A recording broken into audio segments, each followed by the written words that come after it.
नमस्कार दोस्तों, मैं राकेश कुमार आप सभी का आपके अपने YouTube चैनल तैयारी जीत की बाई आर.के. सर में स्वागत करता हूं। और दोस्तों, जैसा कि आप सभी को पता है कि 12 जनवरी 2021 के रेलवे एनटीपीसी के फर्स्ट शिफ्ट और सेकेंड शिफ्ट का जो एग्ज़ाम है वो ख़त्म हो चुका है। दोस्तों, रेलवे एनटीपीसी के जो फर्स्ट शिफ्ट और सेकेंड शिफ्ट का एग्ज़ाम ख़त्म हो चुका है और दोनों शिफ्टों को मिलाकर यहाँ पे 70+ क्वेश्चन मुझे मिल चुके हैं।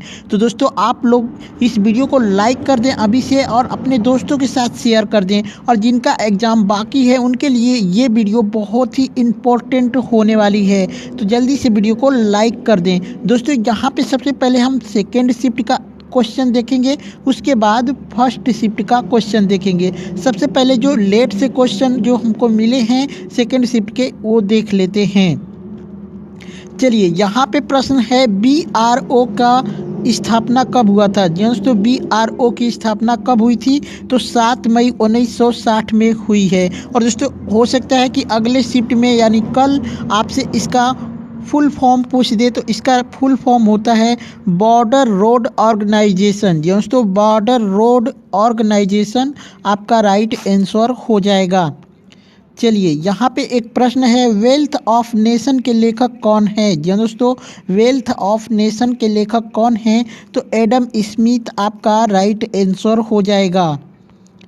चलिए, एक प्रश्न आया है दोस्तों, भिलाई स्टील प्लांट कहाँ पर स्थित है। दोस्तों, भिलाई स्टील प्लांट कहाँ पर स्थित है तो दोस्तों ये भिलाई छत्तीसगढ़ में स्थित है। दोस्तों, यहाँ पे प्रश्न थोड़ा दूसरे भी मिल सकते हैं, क्योंकि बच्चे देते हैं हमको कमेंट करके या फिर व्हाट्सएप पे भेजते हैं, तो बहुत से प्रश्न जो होते हैं वो बच्चे जानबूझ के दे देते हैं। इसलिए क्वेश्चन का आंसर बिल्कुल आपको राइट मिलेगा। यहाँ पे क्वेश्चन में शक है दोस्तों, क्योंकि एक क्वेश्चन मिला था हमको कि बोकारो का पूछा था, बोकारो स्टील प्लांट, ठीक है। और यहाँ पे एक बच्चे ने भेजा है कि भिलाई स्टील प्लांट कहाँ पे स्थित है, तो उसमें भी मैंने आपको राइट आंसर बताया है और इसका भी राइट आंसर बता देता हूँ। आप कमेंट करके ज़रूर बताएं कि आपके एग्ज़ाम में क्या दिया था। चलिए, यहाँ पे एक प्रश्न था कि WW में कौन सा प्रोटोकॉल फॉलो होता है। दोस्तों, WW में कौन सा प्रोटोकॉल फॉलो होता है तो दोस्तों इसमें 2 प्रोटोकॉल होते हैं। तो दोस्तों, आप लोग ऑप्शन में के हिसाब से बता सकते हैं या फिर ऑप्शन में दोनों दे रखा होगा। इसमें जो 2 प्रोटोकॉल हैं SMTP और दूसरा प्रोटोकॉल है POP3, ठीक है। आप लोग कमेंट करके ज़रूर बताएं कि आपके ऑप्शन में क्या दिया था। चलिए, यहाँ पे एक प्रश्न है, मिल्क मैन ऑफ इंडिया किसे कहा जाता है। जी दोस्तों, मिल्क मैन ऑफ इंडिया किसे कहा जाता है तो वर्गीस कुरियन आपका राइट आंसर हो जाएगा। चलिए, यहाँ पे एक प्रश्न था, IUCN का फुल फॉर्म क्या है। दोस्तों, IUCN का फुल फॉर्म क्या है तो ये हो जाएगा National Union for Conservation of Nature. जी हाँ दोस्तों, National Union for Conservation of Nature इसका राइट आंसर हो जाएगा। चलिए, यहाँ पे एक प्रश्न और आया था कि गेट का फुल फॉर्म क्या है तो दोस्तों इसका फुल फॉर्म होगा graduate aptitude test in engineering. जी दोस्तों, graduate aptitude test in engineering आपका राइट आंसर हो जाएगा। एक प्रश्न आया था दोस्तों कि खिलाफत आंदोलन कब हुआ था। जी दोस्तों, खिलाफत आंदोलन कब हुआ था तो ये 1919 में स्टार्ट हुआ था और ये 1922 तक चला था। जी दोस्तों, 1922 तक ये चला था, ठीक है। चलिए, यहाँ पे एक प्रश्न था कि 1793 में बंगाल का गवर्नर जनरल कौन था। जी दोस्तों, 1793 में बंगाल का गवर्नर जनरल कौन था तो दोस्तों यहाँ पे बंगाल गवर्नर जो 3 थे, इन तीनों का नाम मैंने आपको स्पष्ट रूप से बता दिया है। जो 1793 में बना था वह लॉर्ड कॉर्नवालिस था, जो कि 1786 से 1793 तक उसका कार्यकाल था। फर्स्ट में बता देते हैं वारेन हेस्टिंग का, जो कि 1772 से 1773 और 1773 से 1785 तक थे। लास्ट में सर जॉन शोर 1793 से 1798 तक थे। चलिए, यहाँ पे एक प्रश्न था कि अनटचेबल बुक के लेखक कौन है। दोस्तों, अनटचेबल बुक के लेखक कौन हैं तो मुल्क राज आनंद आपका राइट आंसर हो जाएगा। एक प्रश्न था दोस्तों कि बीजों के अंकुरण को क्या कहते हैं। दोस्तों बीजों के अंकुरण को क्या कहा जाता है? तो जर्मिनेशन कहा जाता है। ठीक है। राज्यपाल की नियुक्ति किस अनुच्छेद के तहत की जाती है? जी हाँ दोस्तों, राज्यपाल की नियुक्ति किस अनुच्छेद के तहत की जाती है? तो आपका राइट आंसर हो जाएगा अनुच्छेद 155 के तहत। इसमें क्या होता है, 155 के अनुसार राज्यपाल की नियुक्ति कौन करता है? राष्ट्रपति के द्वारा की जाती है। लेकिन दोस्तों अनुच्छेद 153 भी आपको देखना चाहिए। इसके मुताबिक क्या होता है, देश में प्रत्येक राज्य का एक राज्यपाल होगा, साथ ही एक व्यक्ति को 2 या 2 से अधिक राज्यों के राज्यपाल के रूप में नियुक्त किया जा सकता है। चलिए, यहाँ पे एक प्रश्न आया था कि जय जवान जय किसान का नारा किसने दिया था? जी हाँ दोस्तों, जय जवान जय किसान का नारा किसने दिया था? तो दोस्तों ये 1965 में दिया गया था। किसने दिया था? तो भारत के जो तत्कालीन प्रधानमंत्री थे श्री लाल बहादुर शास्त्री ने दिया था। तो आपका राइट आंसर हो जाएगा श्री लाल बहादुर शास्त्री। और ये कब दिया गया था? तो 1965 में। और दोस्तों आपको एक बात याद रखनी होगी, ये भारत पाक युद्ध के दौरान भारत के तत्कालीन प्रधानमंत्री श्री लाल बहादुर शास्त्री ने दी थी। भारत और पाकिस्तान के बीच युद्ध चल रहा था 1965 का। चलिए, यहाँ पे एक प्रश्न आया था कि 2014 में कौन सी योजना महिलाओं के लिए आई थी? जी हाँ दोस्तों, 2014 में कौन सी योजना महिलाओं के लिए आई थी? तो दोस्तों महिलाओं के लिए जब सबसे पहले योजना लाए थे प्रधानमंत्री श्री नरेंद्र मोदी, उज्ज्वला योजना। इसमें क्या होता है कि फ्री गैस मिला था। जी हाँ दोस्तों, गैस मिला था फ्री महिलाओं के लिए। चलिए, यहाँ पे एक प्रश्न है, भारतीय संविधान के मूल कर्तव्य संविधान के किस भाग में है? दोस्तों भारतीय संविधान के मूल कर्तव्य संविधान के किस भाग में है? तो दोस्तों ये भाग 4 में हो जाएगा। अगर अनुच्छेद पूछेगा तो अनुच्छेद 51A में है। और दोस्तों मूल कर्तव्य जो 3 लाए गए थे उस किस में लाए गए थे? तो 44वां संविधान संशोधन में लाया गया था। 44वां संविधान संशोधन। ठीक है। इस समय भारत में कुल कितने मूल कर्तव्य हैं भारत के संविधान में? तो कुल टोटल यहाँ पे 11 हैं, जो कि 10 जो कि यह 44वां संविधान संशोधन में जोड़ा गया था। ठीक है। और एक जो जोड़ा गया था ये 1986 में जोड़ा गया था। चलिए, यहाँ पे एक प्रश्न है, सौभाग्य योजना को किस मंत्रालय द्वारा लाई गई थी? यहाँ से सौभाग्य योजना को किस मंत्रालय द्वारा लाई गई थी? तो दोस्तों इसका राइट आंसर हो जाएगा गृह मंत्रालय द्वारा। और दोस्तों जो सौभाग्य योजना है उसका नाम है प्रधानमंत्री सहज बिजली हर घर योजना। इसको शॉर्टकट कर दिया गया है सौभाग्य योजना के तहत। ठीक है। चलिए, यहाँ पे एक प्रश्न आया था कि कजरी कहाँ का लोक नृत्य है? जी दोस्तों, कजरी कहाँ का लोक नृत्य है? तो दोस्तों ये बिहार का लोक नृत्य है। और दोस्तों ये विशेष तौर पे सावन के महीने में गाया जाता है। चलिए, एक प्रश्न आया था दोस्तों कि सेल का मुख्यालय कहाँ पर है? जी दोस्तों, सेल का मुख्यालय कहाँ पर है?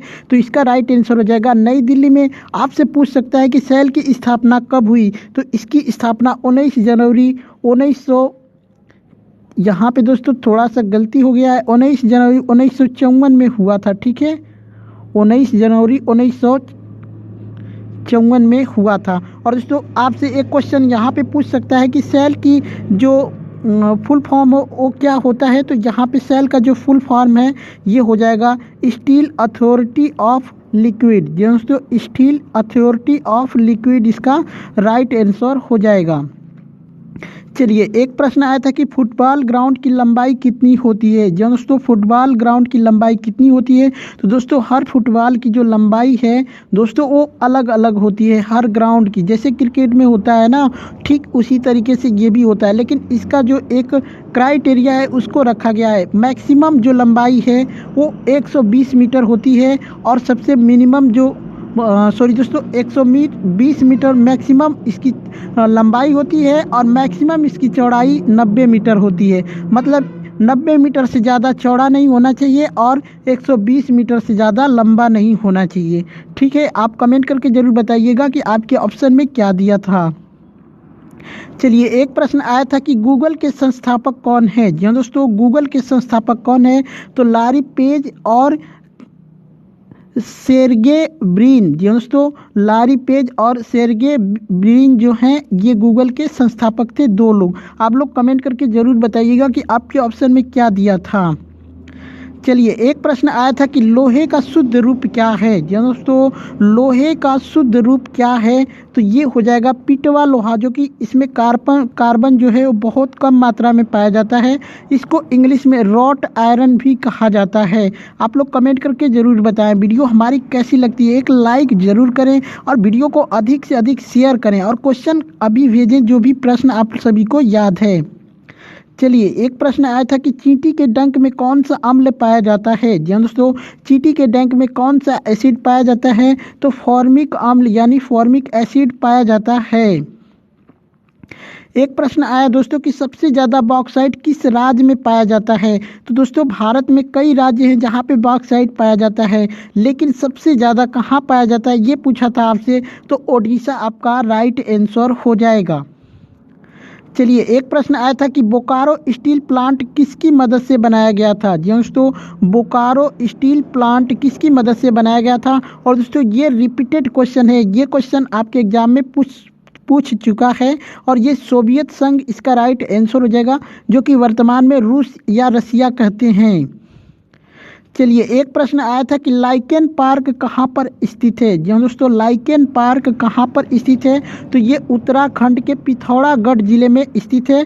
कहाँ पे, मुंशियारी तहसील में स्थित है। आप लोग कमेंट करके ज़रूर बताएं कि उत्तराखंड दिया था या फिर पिथौरागढ़ दिया था। आप लोग कमेंट करके ज़रूर बताएं, या फिर मुंशियारी भी दे सकता है, तो आप लोग कमेंट करके ज़रूर बताएं क्या दिया था। चलिए, एक प्रश्न था दोस्तों कि गॉड ऑफ स्मॉल थिंग। जी हाँ दोस्तों, गॉड ऑफ स्मॉल थिंग के लेखक कौन हैं। तो दोस्तों, ये रमन कुमार वर्मा इसका राइट आंसर हो जाएगा। लेकिन दोस्तों, इसमें भी डाउट है, ये क्वेश्चन ये पूछा था, लेकिन पूछा था 100% ज़रूर पूछा था ये क्वेश्चन। ठीक है, चलिए मैं आपको एक और प्रश्न दिखाता हूँ, या तो ये पूछा था या फिर ये जो दिखा रहा हूँ ये पूछा था। एक बच्चे ने ये भेजा है कि गॉड ऑफ स्मॉल थिंग्स के लेखक कौन है। तो अगर गॉड ऑफ स्मॉल थिंग्स का लेखक पूछेगा तो अरुंधति रॉय हो जाएगा, लेकिन यहाँ पे अगर यस को हटा देगा, गॉड ऑफ स्मॉल थिंग पूछेगा, तो फिर आपका आंसर बदल जाएगा और आपका आंसर हो जाएगा रमन कुमार वर्मा। चलिए नेक्स्ट क्वेश्चन देखते हैं। यहाँ पे एक प्रश्न आया था दोस्तों कि .com का फुल फॉर्म क्या है। जी दोस्तों, .com का फुल फॉर्म क्या होता है, तो दोस्तों ये डॉट कमर्शियल होता है। जी दोस्तों, डॉट कमर्शियल। आप लोग कमेंट करके ज़रूर बताएं। चलिए, यहाँ पे एक प्रश्न आया था कि भारत का सबसे नया न्यूक्लियर पावर प्लांट कौन है। जी दोस्तों, भारत का सबसे नया न्यूक्लियर पावर प्लांट कौन है, तो दोस्तों ये गुजरात में स्थित काकरा पार संयंत्र जो पावर प्लांट है ये 2020 में हुआ है। और इससे ये भारत में निर्मित 700 मेगावाट वाले इस प्लांट का विकास operation Nuclear Power Corporation of India यानी NPCIL ने किया है। अगला प्रश्न देखते हैं दोस्तों, यहाँ पे टाइपिंग करने में थोड़ा सा मिस्टेक हो गया है, 1921 होगा। यहाँ पे प्रश्न है केरल विद्रोह या फिर मोपला विद्रोह कब हुआ था। दोस्तों, केरल विद्रोह या फिर इसी को मोपला विद्रोह भी कहा जाता है, ये कब हुआ था, तो दोस्तों ये 1921 में हुआ था। दोस्तों 1921 में हुआ था। कहाँ पे हुआ था, मालाबार में हुआ था, ये जगह का नाम था मालाबार। चलिए, यहाँ पे एक प्रश्न आया था फादर ऑफ इकोनॉमिक किसे कहा जाता है। जी दोस्तों, फादर ऑफ इकोनॉमिक किसे कहा जाता है, तो एडम स्मिथ आपका राइट आंसर हो जाएगा। चलिए, यहाँ पे एक प्रश्न था कि WTO की स्थापना कब हुई थी। दोस्तों, WTO की स्थापना कब हुई थी, तो दोस्तों इसकी स्थापना हुई थी 1995 में। और दोस्तों इसका मुख्यालय पूछ सकता है, तो इसका मुख्यालय है जिनेवा स्विट्जरलैंड में। और दोस्तों इसका जो फुल फॉर्म होता है वर्ल्ड ट्रेड ऑर्गेनाइजेशन होता है, इसको हिंदी में विश्व व्यापार संगठन कहते हैं। और इसमें सदस्य जो हैं इस समय 164 हैं। और दोस्तों ये 2016 के अनुसार है, सन 2016 के अनुसार इसमें सदस्य जो हैं वो 164 हैं। इस टाइम हो सकता है चेंज भी हो गया होगा। ठीक है, चलिए यहाँ पे एक प्रश्न आया था कि हड्डियों को हड्डियों से कौन जोड़ता है। जी हाँ दोस्तों, हड्डियों को हड्डियों से कौन जोड़ता है, तो लिगामेंट ऊतक जो है ये हड्डियों को हड्डियों से जोड़ता है। आपसे पूछ सकता है दोस्तों कि मांसपेशियों को हड्डियों से कौन जोड़ता है, तो टेंडन जोड़ता है। उसके बाद मांसपेशियों को मांसपेशियों से कौन जोड़ता है, तो फैसिए ये जो है ऊतक ये जोड़ता है मांसपेशियों को मांसपेशियों से। दोस्तों यहाँ पे एग्जाम एनालाइज के साथ साथ आपको बहुत कुछ सीखने को मिल सकता है। आपके रिलेटेड क्वेश्चन कौन से बन सकते हैं, हो सकता है नेक्स्ट शिफ्ट में ये क्वेश्चन आपको देखने को मिल जाए, ये सभी बनते हैं। तो इसलिए वीडियो को लाइक ज़रूर करें। चलिए यहाँ पे एक प्रश्न आया था कि सबसे ज़्यादा पाचन कहाँ पर होता है। जी हाँ दोस्तों, सबसे ज़्यादा पाचन कहाँ पे होता है, तो ये छोटी आंत आपका राइट आंसर हो जाएगा। एक प्रश्न आया था कि मैन बुकर अवार्ड 2020 किसे मिला है। जी हाँ दोस्तों, मैन बुकर अवार्ड 2020 किसे मिला है, तो दोस्तों ये स्कॉटलैंड के एक लेखक हैं डगलस स्टुअर्ट। जी हाँ दोस्तों, डगलस स्टुअर्ट इन्हीं को मिला है। इनको किसके लिए है, इनके पहले उपन्यास सग्गी बैन के लिए मिला है। तो अगर बुक का नाम दिया होगा इनके, तो बुक सग्गी बैन है इसके लिए मिला होगा, या फिर नाम पूछा होगा किनको मिला है, तो डगलस स्टुअर्ट आपका राइट आंसर हो जाएगा। चलिए एक प्रश्न आया था कि कोणार्क सूर्य मंदिर कहाँ पे स्थित है। दोस्तों कोणार्क का सूर्य मंदिर कहाँ पे स्थित है, तो दोस्तों ये उड़ीसा में स्थित है। और दोस्तों हो सकता है कि आपसे पूछ सकता है कि इसका निर्माण कब हुआ था, तो इसका निर्माण हुआ था 1250 ईस्वी में। और इसका निर्माण करवाया किसने था, तो नरसिम्हा देव ने करवाया था। तो इससे रिलेटेड सारे प्रश्न मैंने आपको बता दिए। आप लोग कमेंट करके ज़रूर बताएं कि आपके एग्जाम में क्या पूछा था। चलिए एक प्रश्न आया था कि गुरु नानक देव का जन्म कब हुआ था। जी हाँ दोस्तों, गुरु नानक देव का जन्म कब हुआ था, तो इनका जन्म हुआ था 29 नवंबर 1469 में। जी हाँ दोस्तों, 29 नवंबर 1469 में हुआ था। अगर इनकी मृत्यु पूछ सकता है, जी हाँ दोस्तों, जन्म पूछ सकता है तो मृत्यु भी पूछ सकता है। तो इनका मृत्यु हुआ था 22 सितंबर, जी हाँ दोस्तों, 22 सितंबर 1539 में। चलिए एक प्रश्न आया था कि काकोरी कांड कब हुआ था। जी हाँ दोस्तों, काकोरी कांड कब हुआ था, तो ये 9 अगस्त 1925 में हुआ था। एक प्रश्न और आया है दोस्तों कि काकोरी कांड की ट्रेन लूट में कौन शामिल नहीं है। जी हाँ दोस्तों, काकोरी कांड की ट्रेन लूट में कौन शामिल नहीं है, तो दोस्तों ये केवल ऑप्शन के जरिए ही इस प्रश्न का एक जवाब दिया जा सकता है। तो आप लोग कमेंट करके ज़रूर बताएं कि आपके ऑप्शन में क्या क्या दे रखा था। चलिए एक प्रश्न आया था कि सरिस्का राष्ट्रीय उद्यान कहाँ पर स्थित है। जी हाँ दोस्तों, सरिस्का राष्ट्रीय उद्यान कहाँ पे स्थित है, तो ये राजस्थान में स्थित है। एक प्रश्न आया था एनआईसी की स्थापना कब हुई थी। जी हाँ दोस्तों, एनआईसी की स्थापना कब हुई थी, तो ये इसका स्थापना जो हुआ था 1976 में हुआ था। इसका मुख्यालय नई दिल्ली में है। जी हाँ दोस्तों, इसका मुख्यालय नई दिल्ली में हो सकता है, पूछ सकता है कि इसका मुख्यालय कहाँ पे है, तो नई दिल्ली। एनआईसी का फुल फॉर्म भी पूछ सकता है, तो नेशनल इंफॉर्मेटिक्स सेंटर आपका राइट आंसर हो जाएगा, नेशनल इंफॉर्मेटिक्स सेंटर। चलिए यहाँ पे एक प्रश्न आया था कि हम्पी को यूनेस्को में कब शामिल किया गया था। जी हाँ दोस्तों, हम्पी को यूनेस्को में कब शामिल किया गया था, तो दोस्तों ये 1986 में शामिल किया गया था। एक प्रश्न था दोस्तों कि 2019 में मैक्सिको का सर्वोच्च नागरिक पुरस्कार किसे मिला था। जी दोस्तों, 2019 में मैक्सिको का सर्वोच्च नागरिक पुरस्कार किसे मिला था, तो ये प्रतिभा पाटिल आपका राइट आंसर हो जाएगा। एक प्रश्न है दोस्तों, किस राज्य के रसगुल्ले को जीआई टैग मिला है। जी दोस्तों, किस राज्य के रसगुल्ले को जीआई टैग मिला है, तो ओडिशा आपका राइट आंसर हो जाएगा। चलिए एक प्रश्न आया था कि पृथ्वी की सबसे गहरी झील कौन है। जी दोस्तों, पृथ्वी की सबसे गहरी झील कौन है, तो ये बैकाल झील हो जाएगी। ये कहाँ पे है, तो रूस में स्थित है। दोस्तों यहाँ पे एक और प्रश्न बन सकता है कि सबसे बड़ी मीठे पानी की झील, तो सुपीरियर झील आपका राइट आंसर हो जाएगा। ये कहाँ कहाँ पे है, तो कनाडा और संयुक्त राज्य अमेरिका के बीच में है सुपीरियर झील, जो कि सबसे बड़ी मीठे पानी की झील है। उसके बाद विश्व की सबसे बड़ी झील का नाम पूछ सकता है, तो कैस्पियन सागर है, जो कि ईरान, रूस, कजाकिस्तान, अजरबैजान और तुर्कमेनिस्तान से घिरा हुआ है। चलिए यहाँ पे एक प्रश्न है, पाक जल संधि किन दो देशों को अलग करती है? जी हाँ दोस्तों, पाक जल संधि है वो किन दो देशों को अलग करती है? तो आपका राइट आंसर हो जाएगा भारत और श्रीलंका को। एक प्रश्न आया था, अजंता और एलोरा को किस संगठन ने विश्व विरासत घोषित किया था? जी हाँ दोस्तों, अजंता और एलोरा को किस संगठन ने विश्व विरासत घोषित किया था? तो ये यूनेस्को के द्वारा किया गया था। कब किया गया था ये भी पूछ सकता है, तो 1983 में किया गया था। एक प्रश्न आया है कि अकबर की मृत्यु कब हुई थी? जी हाँ दोस्तों, अकबर की मृत्यु कब हुई थी? तो 27 अक्टूबर 1605 ईस्वी में हुआ था। कहाँ पे हुआ था? फतेहपुर सीकरी, आगरा में हुआ था। वर्तमान में इसको आगरा, उस टाइम फतेहपुर सीकरी के नाम से जाना जाता था। और इससे इनका जन्म भी पूछ सकता है, मृत्यु पूछा है तो जन्म भी पूछ सकता है। तो इनका जन्म हुआ था 25 अक्टूबर 1542 में उमरकोट जिला सिंध में। ठीक है, उमरकोट किला है दोस्तों, यहाँ पे उमरकोट किला आप कर लीजिएगा, जल्दी जल्दी करने में थोड़ा सा मिस्टेक हो जाता है। उमरकोट किला सिंध में। चलिए यहाँ पे एक प्रश्न था दोस्तों कि बीइंग गांधी के लेखक कौन है? दोस्तों गांधी के नाम से बुक का नाम बस आया था, लेकिन एग्जैक्टली क्वेश्चन नहीं पता था। लेकिन सबसे लास्ट में जो सबसे आखिर में ये बना है, हाल ही में बना है, तो बीइंग गांधी के लेखक कौन है? तो पारो आनंद इसका राइट आंसर हो जाएगा। अगर ये आपके एग्जाम में दिया था तो आप लोग कमेंट करके ज़रूर बताएं कि ये आपके ऑप्शन में अगर पारो आनंद था या फिर बीइंग गांधी का नाम दिया था, तो यही इसका राइट आंसर हो जाएगा। एक प्रश्न आया था कि साइंटिफिक सोसाइटी की स्थापना किसने की थी? जी दोस्तों, साइंटिफिक सोसाइटी की स्थापना किसने की थी? तो सैयद अहमद खान ने की थी, सैयद अहमद खान।